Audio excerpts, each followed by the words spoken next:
오늘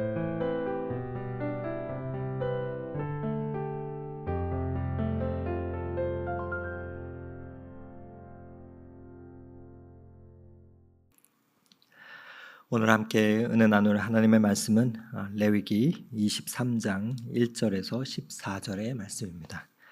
레위기 23장 1절에서 14절의 하나님의 말씀을 봉독해 드립니다. 여호와께서 모세에게 말씀하여 이르시되 이스라엘 자손에게 말하여 이르라. 이것이 나의 절기들이니 너희가 성회로 공포할 여호와의 절기들이니라. 엿새 동안은 일할 것이요 일곱째 날은 쉴 안식일이니 성회의 날이라. 너희는 아무 일도 하지 말라. 이는 너희가 거주하는 각 처에서 지킬 여호와의 안식일이니라. 이것이 너희가 그 정한 때에 성회로 공포할 여호와의 절기들이니라.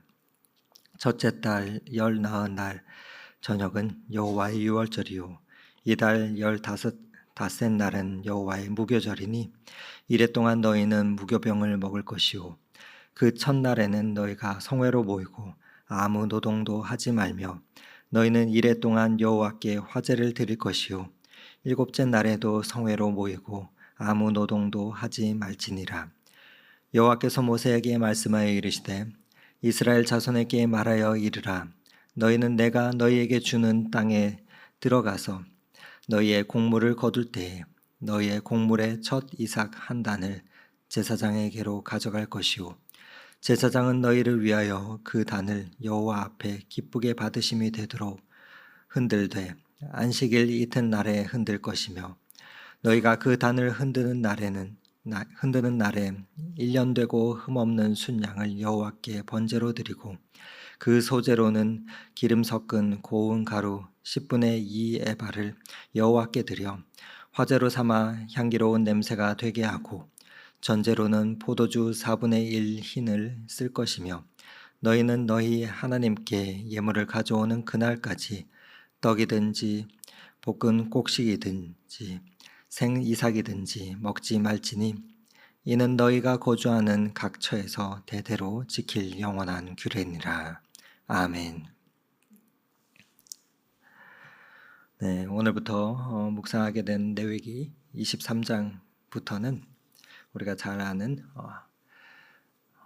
7대 절기가 나옵니다. 하나님의 백성인 이스라엘 백성들이 지켜야 할 그 여호와의 절기에 대한 설명과 그 절기에 지켜야 할 세부 규칙들이 상세하게 소개가 됩니다. 절기는 하나님과 동행하는 길을 알려주는 시간입니다. 하나님은 이스라엘 백성에게 하나님을 섬기는 그 방법과 길을 하나하나 알려주셨습니다. 하나님은 이스라엘 백성들에게 다양한 이 절기들을 지킬 것을 명하셨습니다. 오늘 본문은 안식일과 유월절, 무교절, 또 그리고 초실절의 그 절기가 차례로 나옵니다. 어떻게 하는 것이 하나님을 기쁘시게 하는 일인지 알게 하시려는 것이 그 목적이 있습니다. 이 날들은 여호와의 절기들이라 칭하심으로 이 절기들의 그 주체가 인간이 아닌 하나님이심을 강조하시고 있습니다. 하나님은 시간의 주인이십니다. 하나님은 이 절기들을 통해서 이스라엘 백성들이 하나님의 그 구속의 역사를 기리고 또 하나님과 더불어 교제하는 그 은혜를 누리게 하셨습니다. 하나님께서는 제사장과 제물만 아니라 이 날들도 성별하셨습니다. 진정한 절기의 준수는 그 날의 의미와 의도를 아는 데서 시작됩니다. 이 절기들의 의미를 살펴보고 오늘날 성도들에게 주시는 그 영적인 의미를 생각해보는 시간이 되면 좋겠습니다.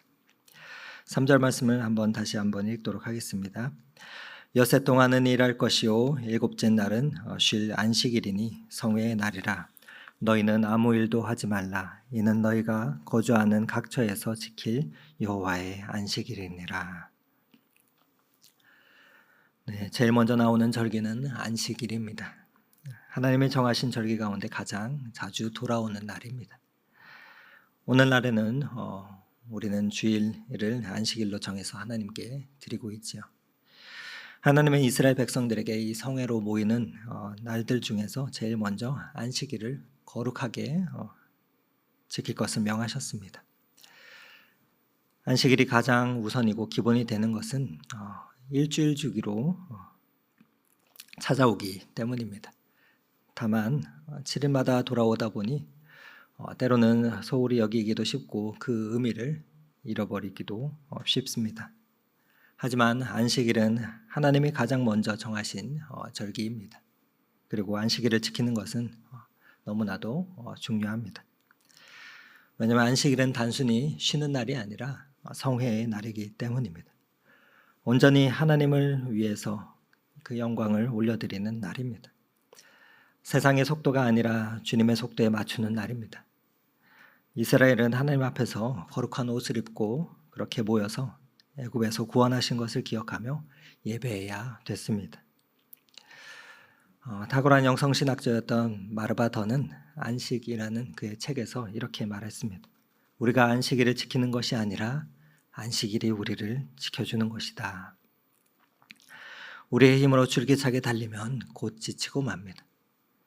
멈추어 쉬라고 할 때 순종하는 사람들은 하나님의 걷고 뛰게 하실 때 지치지 않고 순종하며 또 달려갈 수가 있습니다. 그렇기에 안식일이 우리를 지켜주는 것입니다. 안식일의 준수의 핵심은 노동으로부터 벗어나 그 안식을 쉼을 누리는 것입니다. 이스라엘의 모든 백성뿐만 아니라 그 집에 거하는 품종 또 그리고 심지어는 동물들까지 가축들까지 노동에서 벗어나 쉼을 누려야 했습니다.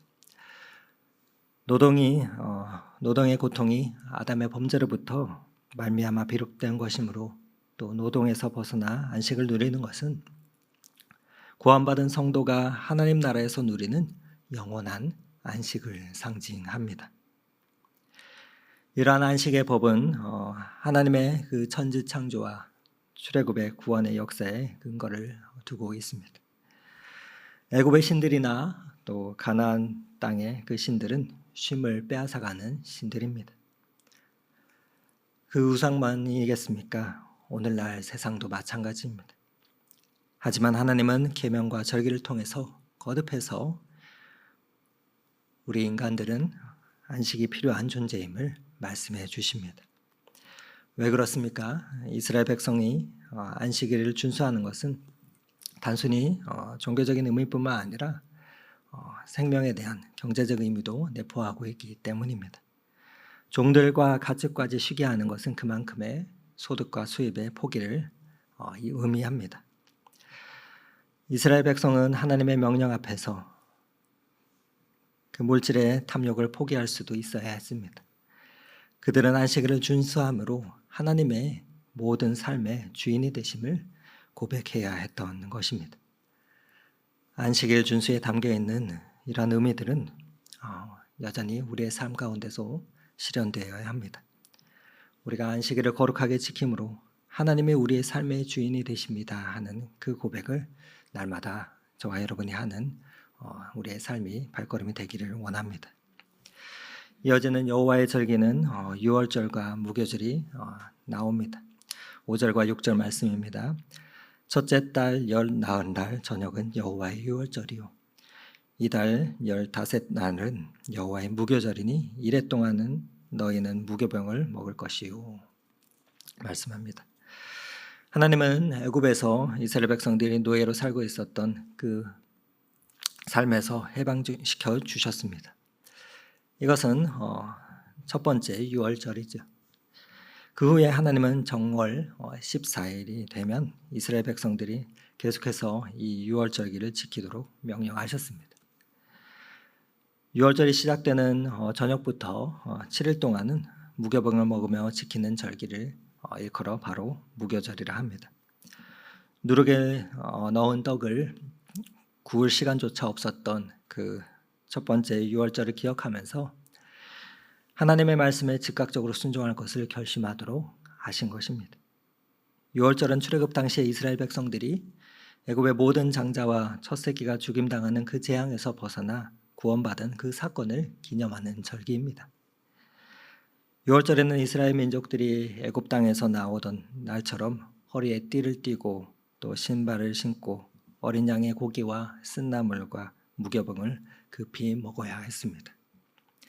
출애굽 당시에 일어났던 일들을 재현함으로써 하나님의 구원 역사를 되새기며 또 하나님의 은혜를 나타내는 절기입니다. 무교절은 유월절 다음 날부터 7일 동안 집안에 누룩을 없애고 쓴나물과 함께 누룩이 들어가지 않은 떡을 먹는 그러한 절기입니다.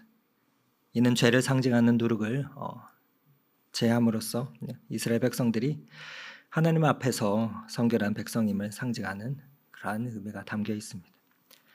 만일 이 기간에 유교병을 먹는 자는 백성 중에서도 끊어지는 그 징벌을 받았습니다. 특별히 무교절의 첫날과 일곱째 날은 아무런 노동도 하지 말 것을 명하시며 성회로 모이도록 하셨습니다. 이것은 견디기 힘든 노동의 그 고통을 겪어야만 했던 그 애굽의 종살이에서 구원해 주신 하나님의 그 은혜를 온몸으로 만끽하며 또 하나님께 영광을 돌려야 했던 것입니다. 이처럼 유월절과 무교절은 오늘날 성도가 지켜야 하는 그러한 절기는 아니지만 무엇보다도 그 속에 내포되어 있는 의미 그대로 우리의 삶에 적용해야 할 것입니다. 그리스도의 피로 바로 구원받은 성도들이 그리스도의 십자가 부활로 인해서 또한 구원의 은혜를 항상 기념하며 성결한 삶을 살아야 하며 또 그 가운데서 하나님께 영광을 돌려야 하는 것입니다. 그 삶의 자세와 의미의 되새김이 날마다 우리의 삶 가운데도 또한 있기를 원합니다. 9절에서 14절까지 끝절까지의 부분은 초실절에 대한 설명이 나옵니다.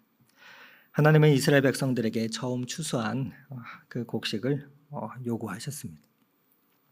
곡식을 추수한 후 첫 단을 하나님 앞에 제물로 드리고 난 후에야 이스라엘 백성들은 수확한 곡식을 먹을 수가 있었습니다.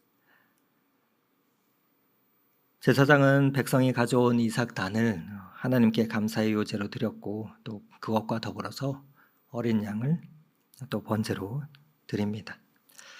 하나님의 이스라엘 백성들에게 이 초실절을 준수하도록 명령하신 이유는 하나님만이 모든 만물의 주인이라는 것을 강조하고 싶으셨기 때문입니다. 이스라엘 백성들이 농사를 짓고 거주할 땅 그리고 농사를 지을 수는 있는 힘, 땅의 작물 등 모든 것이 하나님께로부터 온 것임을 고백하게 하시는 것입니다. 그 어느 것 하나도 하나님의 도움 없이 존재할 수 없는 것들입니다. 하나님은 이스라엘 백성이 믿음으로 이것을 고백하기를 원하셨던 것입니다. 우리도 마찬가지입니다. 하나님은 우리가 수고해서 얻은 모든 수입의 주인이십니다. 그러나 우리는 때때로 우리에게 주어진 것들이 하나님께로부터 왔음을 잊고 삽니다. 오늘 이 하루도 우리에게 맡겨주신 삶의 자리 가운데 일터 가운데 나아갈 때 우리가 받아 누리고 있는 생명과 또 일할 수 있는 직장과 또 일할 수 있는 일터에서의 그 힘을 주시는 분은 하나님이심을 우리는 기억해야 할 것입니다. 이를 믿는 성도는 하나님의 주신 물질을 또한 감사함으로 또 하나님께 다시 드리는 삶에 인색하지 않습니다. 하나님은 우리가 감사로 드리는 것을 기쁘게 받으시는 분이십니다. 이것은 삶의 주인이 되시는 하나님을 섬기는 우리의 중요한 책무이기도 합니다. 처음 것은 대표성을 갖습니다. 그렇기 때문에 첫 것을 드리는 것은 모든 것을 드리는 것과 마찬가지이죠. 이러한 마음가짐은 오늘날 우리에게도 필요합니다. 여전히 하나님은 우리의 주인이시고 구원자이시기 때문에 우리의 모든 것을 받으실 만한 분이시기 때문입니다. 참된 예배는 모든 것이 하나님으로부터 왔음을 인정하는 것입니다. 우리를 구원하시고 복 주시는 분은 하나님이신 것을 아는 성도라면 마땅히 가장 좋은 것, 처음 것을 하나님께 기꺼이 드릴 수가 있는 것이죠. 오늘 이스라엘의 절기를 묵상해 봅니다. 우리의 예배가 또한 무엇이 중요한지, 어떠한 의미를 하는지를 다시금 돌아보게 됩니다. 예배와 안식은 자신이 창조주가 되어서 살려는 세상의 방식을 거스르는 거룩한 저항입니다. 이스라엘은 하나님의 구원과 은혜를 기억하기 위해서 이 모든 절기를 지켰던 것처럼 우리 또한 하나님께 감사하는 마음으로 날마다 그 예배의 자리 가운데 하나님께서 정해주신 그 절기로 나아가야 할 것입니다. 그저 습관을 따라 참석하는 것이 아닌 하나님의 은혜를 인식하며 그에 대한 감사의 표현을 하는 시간임을 기억하며 매일매일의 그 삶을 통해서 우리는 순전히 주님께 올려드리는 삶의 예배를 날마다 드려야 할 것입니다. 오늘도 구원의 은혜를 주심을 감사하면서 우리에게 맡겨주신 그 삶의 자리에서 참된 예배자로 세워져가는 저와 여러분의 삶이 되시기를 오늘 이 말씀 의지하여 축원을 드립니다. 함께 기도하겠습니다. 사랑의 하나님, 오늘도 말씀 가운데 우리를 건지시고 살리시는 주님의 손길로 오늘도 이 새벽에 살아있음을 고백합니다. 우리의 욕심만이 아닌 영혼이 날마다 아침에 눈을 뜰 때마다 살아 숨쉬게 하옵소서. 주님 품 안에서 날마다 안식하게 하시고 또한 위로부터 주시는 은혜로 우리의 삶의 신령한 공급이 끊어지지 않게 하옵소서. 주님이 나의 공급자가 되심을 고백하며 오늘도 우리에게 허락하신 것으로 하나님을 섬기고 또 맡겨주신 가정과 직장 모든 삶의 자리를 아름답게 가꾸며 섬기게 하옵소서. 하나님 그 손길을 통하여서 내게 허락하신 모든 것이 하나님께로부터 왔음을 고백하는 그 믿음의 고백이 있는 오늘 이 하루가 되게 인도하옵소서. 그렇게 오늘도 우리를 이끄시는 생명 되시는 예수 그리스도의 이름으로 기도드립니다. 아멘. 계속해서 각자의 기도 제목을 가지고 더 깊은 기도의 자리로 나아가겠습니다.